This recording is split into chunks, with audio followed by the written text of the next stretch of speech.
بسم الله الرحمن الرحيم. السلام عليكم ورحمة الله وبركاته. دي الحلقة الأولى في مغامرات الدكتورة هالة في الأجزخانة الأمريكية.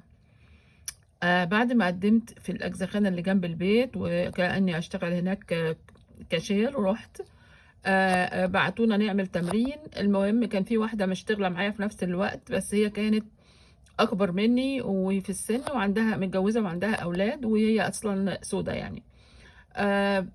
دبستني في موقف غبي جدا، غبي منها مش غبي مني. طلعت $20 من الدرج بتاع الكاشير دهوت وحطيته في درج تاني صغير تحته، انا اللي واقفه جنبه. خلاص، وبعدين جه ميعاد المشي بتاعها فمشيت. ماشي، يعني معنى كده ان هي يعني بتدبسني انا، لانهم بيعدوا كل شويه بيسلموا ورديه من التانيه، بيعدوا فيلاقوا مثلا انه ناقص $20. طب وانا اللي كنت واقفه. طيب بس انا بغبائي برضو، دي الحاجة الغبية الوحيدة اللي انا عملتها، اللي انا سمحت لها انها تسمع او تشوف كلمة السر اللي انا استخدمتها علشان الدرج يتفتح. دي محدش المفروض يعرفها وبتتغير. المهم ازاي انا خرجت بقى من الورطة ديت؟ مش فقط دي مش عملية $20، لا.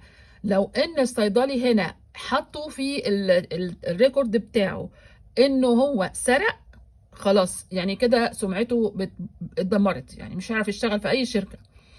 بس فانا الحمد لله رب العالمين، انا عارفه ان في كاميرات، محدش يقدر يخوفني. او هي كان يمكن نفسها تتسلى، نفسها تتسلى وتشوفهم وهم بيحاولوا ان هم يعني يثبتوا عليا حاجه او كذا، الله اعلم. بس انا ما اتهزتش ولا حاجه ابدا. انا واثقه من نفسي وانا واحده بعامل ربنا ولا هممني. وطبعا انا عارفه حقي ايه وعارفه ايه اللي بيحصل حواليا.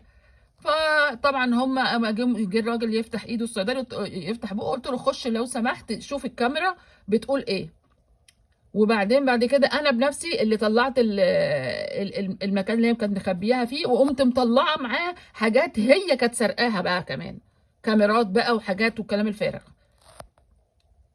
يعني اتقلبت عليها. الحمد لله على كل حال.